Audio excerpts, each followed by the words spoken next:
እሺ የዩቲዩብ ወዳጆቼና ጓደኞቼ እንዲሁም ተከታዮቼ ሰው እንግዲህ በባህሪው ይለያያል። ማንኛውም ሰው ተመሳሳይ የሆነ ባህሪ የለውም።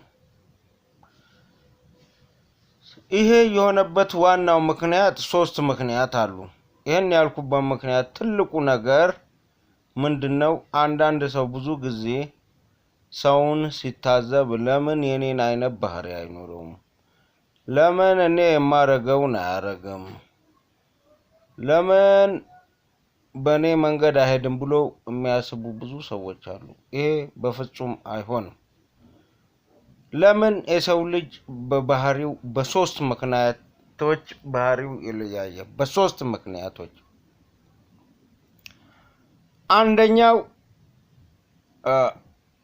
እግዚአብሔር መንፈስ ወይም የመንፈስ ቅዱስ መንፈስ ከሰው ልጆች ጋር የለም። ይሄን ያልኩበት ዋናው ምክንያት ምንድነው? አዳም ከመንፈስ ቅዱስ ጋር በሚኖርበት ሰዓት ሁሉም ነገሮች ይታዘዙን ነበር። እንስሳቶች፣ እጽዋቶች፣ አትክልቶች እንደዚሁም ግዑዝ ነገሮች ለአዳም ይታዘዙን ነበር። ለምን? ከመንፈስ ቅዱስ ጋር ስለነበረ ነው። ስለዚህ መንፈስ ቅዱስ ከሰው ልጅ ወይም አዳም ፍሬዋን ከበላ በኋላ ከስጋችን ጋር አጋንንት ገባ ማለት ነው። አጋንንት ሲገባ ደግሞ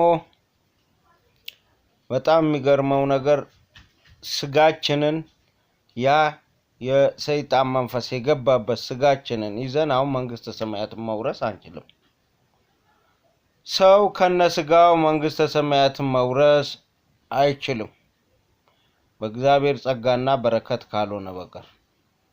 ለምሳሌ በስጋቸው ያረጉ አሉ። እነዚህ ሶስት እግዚአብሔር የሚወዳቸው እነዚህ ሶስት ሰዎች መተው ይሞቱና ስጋቸው አፈርን ይቀምሳል ማለት ነው። ስለዚህ የሰው ልጅ ባህሪ የመጀመሪያው መንፈስ ቅዱስ አብሮ ስለሌለ ነው። ሁለተኛው አፈጣጠሩ ነው። የሰው ልጅ ሲፈጠር ከፍጥረታት መጨረሻ ስለሆነ የነዚህ ፍጥረታት ባህሪ በሙሉ በውስጡ አሉ። ለምሳሌ እንውሰድ። ለምሳሌ እሁድ ብርሃን ቢፈጠር፣ ሰኞ እሳት ቢፈጠር፣ ማክሰኞ ፀሐይ ተፈጠረች። ለፀሐይ መፈጠር እሳትና ብርሃን አስተዋጽኦ አድርገዋል። ሰኞ ለተፈጠረ እሁድ የተፈጠሩት ለሰኞ ግብአት ይሆናሉ። ማክሰኞ የተፈጠሩት የእሁድና ሰኞ የተፈጠሩት ለማክሰኞ ግብአት ይሆናሉ። ሰኞም ማክሰኞም እሁድም ሰኞም ማክሰኞም የተፈጠሩ ለሮብ ደግሞ ግብአት ይሆናሉ። እንዲህ ያለ መጨረሻ ላይ የሰው ልጅ አርብ መጨረሻ ላይ ሲፈጠር በዚህ ዓለም ላይ ከሱ በፊት የተፈጠሩ ነገሮች በሙሉ ባህሪ በማን ውስጥ አለ? በሰው ልጅ ላይ አለ። ለምሳሌ የድንጋይ ባህሪ ያለበት ሰው አለ። የእንጨት ባህሪ፣ የአፈር ባህሪ፣ የእሳት ባህሪ ያለበት ሰው አለ። ስለዚህ በዓለም ላይ የተፈጠሩ ነገሮች በሙሉ በጣም ብዙ ስለሆኑ የነዛ ሁሉ ባህሪያት በሰው ልጆች ላይ አሉ ማለት ነው። ስለዚህ የሰው ልጅ ባህሪ ተመሳሳይ የማያደርገው ሁለተኛው ምክንያት ይሄ ነው። ሶስተኛውና የመጨረሻው ባህሪ ደግሞ የሰው ልጅ ባህሪ የሚለያየው እንደ አካባቢው ተፈጥሮ ይለያያል ማለት ነው። ለምሳሌ በአንድ አካባቢ የሚኖር ህብረተሰብ የዛን አካባቢ ባህሪ ይይዛሉ ማለት ነው። ለምሳሌ የዛ አካባቢ መሬቱ አሲዳማ ቢሆን ወይም መረሬ ወይም ደግሞ መልካም ጥሩ አፈር ከሆነ የሰው ልጅ ከዛ አፈር ላይ የሚበቅለውን ምግብ ስለሚበላ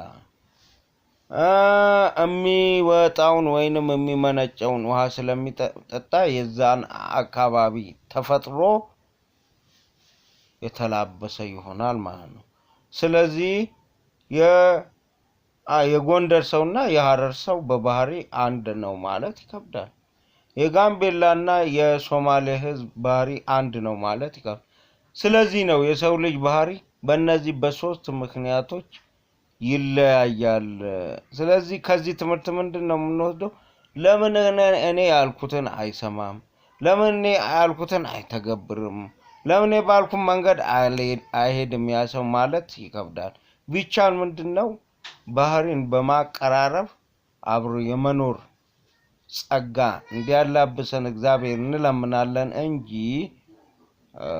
የግድ እኔም የሄድበትን መንገድ ሂድ ማለት ሰውን ይሄ ከባድ ጫና ነው ማለት ጫና ነው እያደረገ ያለው ማለት ይቻላል ማለት ነው። ስለዚህ የዛሬውን በዚህ ያበቃል። ቀጣይ በሌላ ጉዳይ እስከምንገናኝ ቻው። እግዚአብሔር የተባረከ ይሁን።